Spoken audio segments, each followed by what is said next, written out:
Assalamualaikum warahmatullahi wabarakatuh. Tadi saya udah lihat judulnya Perlawanan Rakyat Semesta, tapi kok nggak tertulis. Saya suka judul itu karena sepertinya memang Raja Jawa ini sangat kuat.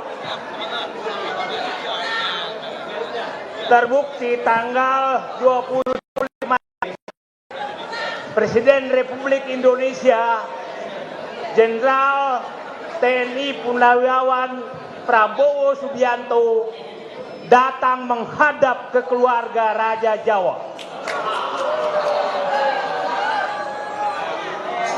Di foto sangat kita lihat bagaimana Raja Jawa didampingi oleh permaisuri dan Sultan.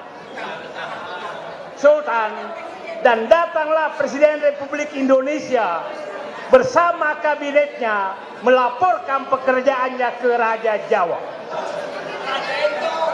Ini fakta sejarah yang nggak bisa ditutupi. Ada yang menyatakan itu hanya kebetulan. Tidak kebetulan. Saya orang birokrat. Protokol istana pun kalah dengan protokol keluarga Raja Jawa. Secara protokoler tidak boleh wakil presiden menghadap wakil presiden. Tidak boleh.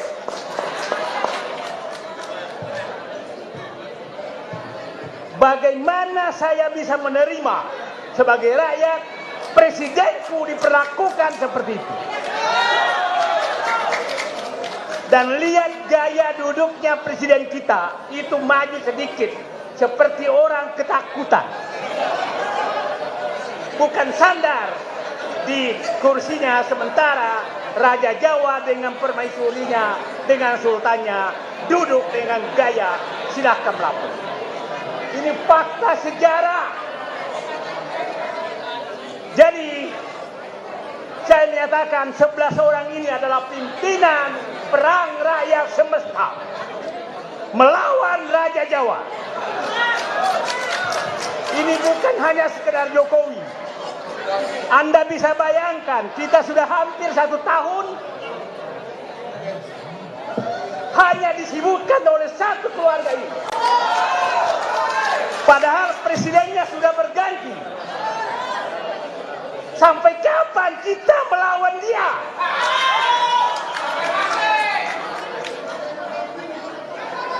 Saya kehabisan kata-kata. Saya sudah kehabisan kata-kata. Apakah betul ada orang sekuat dia?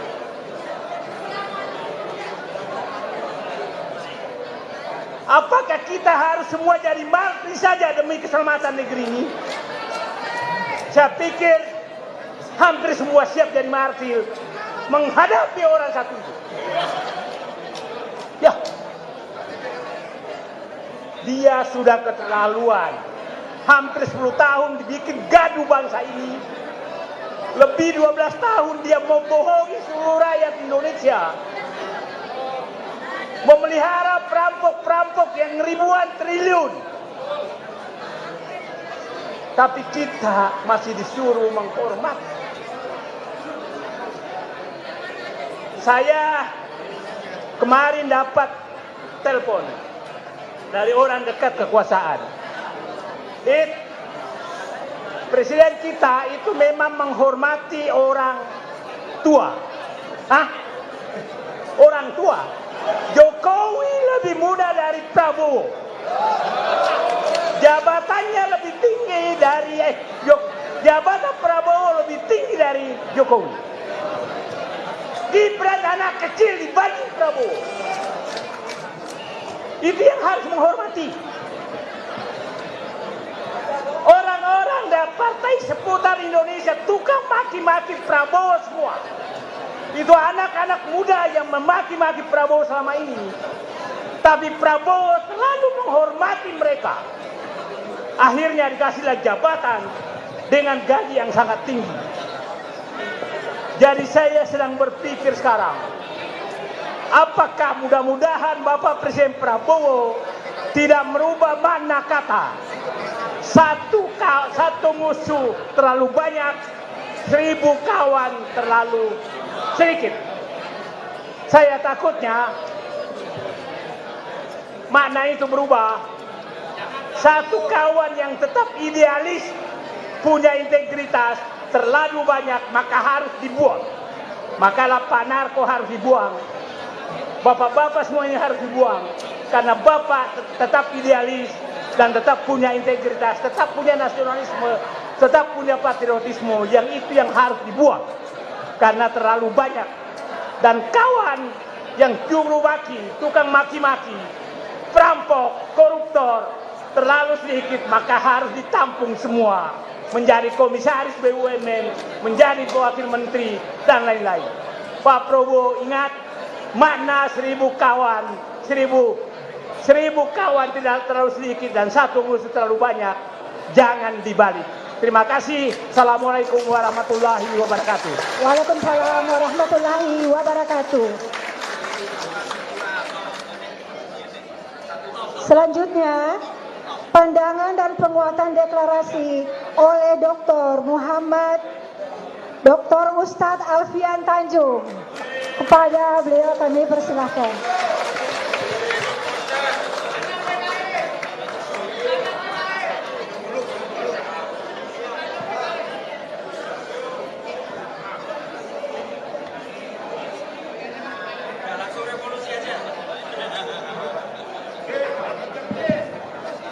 Bismillahirrahmanirrahim.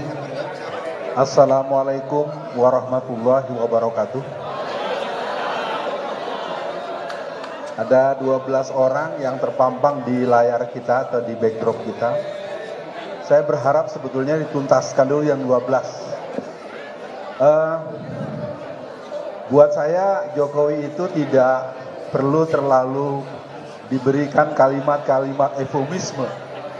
Soal ijazah, soal skripsi, soal yang lain-lain saya pikir sudah selesai.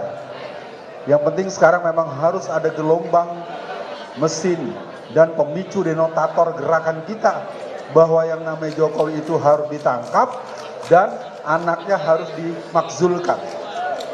Nah, gerakan ini tidak boleh sambil lalu. Gerakan ini harus seperti mesin polimer yang ada di pabrik-pabrik tekstil. Mesinnya tidak boleh berhenti karena kelihatannya kedatangan Pak Prabowo ke Solo dan berbagai penampakan-penampakan yang dia tampilkan termasuk mengganti logo merah, bunga merah dengan gajah. Itu artinya gajah semakin besar dan gajah itu bisa menginjak siapapun. Dan mereka akan mengatakan bahwa ini adalah kebangkitan PKI, Jokowisme, PKI komunis tanpa PKI. Jadi yang jelas Jokowisme ini adalah ideologi yang dididik serius. Menurut Bapak Usman Amiruddin, seorang tokoh di Solo, usianya 86 tahun, bahwa Jokowi tidak ada hormatnya dengan PDIP. Jokowi dipersiapkan oleh jaringan komunis internasional untuk mempertegas bahwa komitmen perjuangan komunisme akan kembali bersentral di Indonesia. Saya mungkin merasa tidak perlu panjang lebar. Kata kuncinya, jangan pernah berhenti karena Jokowi telah menjadi pemicu kebangkitan PKI ketika dia memerintahkan kepada TNI untuk membakar seluruh dokumen-dokumen golongan A, B, dan C.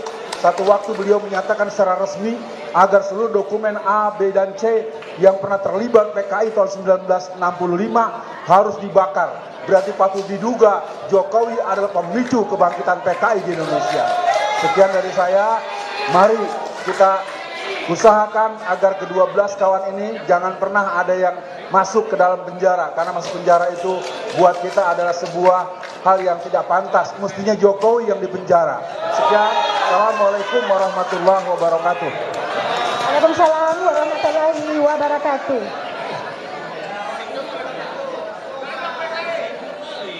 Selanjutnya, pandangan penguatan deklarasi oleh Maijen TNI Purnawirawan Sunarko.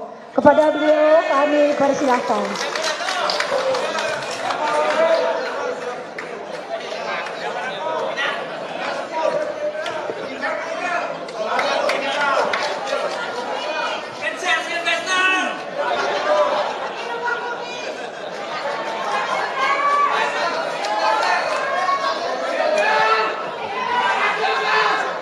Assalamualaikum warahmatullahi wabarakatuh.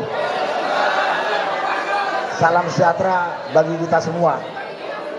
Saya diundang kemari, kemudian saya tanya acara apa, deklarasi menolak kriminalisasi terhadap 12 aktivis ini. Karena itu saya hadir. Saya tahu ini adalah kriminalisasi terhadap orang tidak berdosa. Saya pernah dikurung 1 bulan karena kriminalisasi. Jadi saya tahu rasanya gitu kan.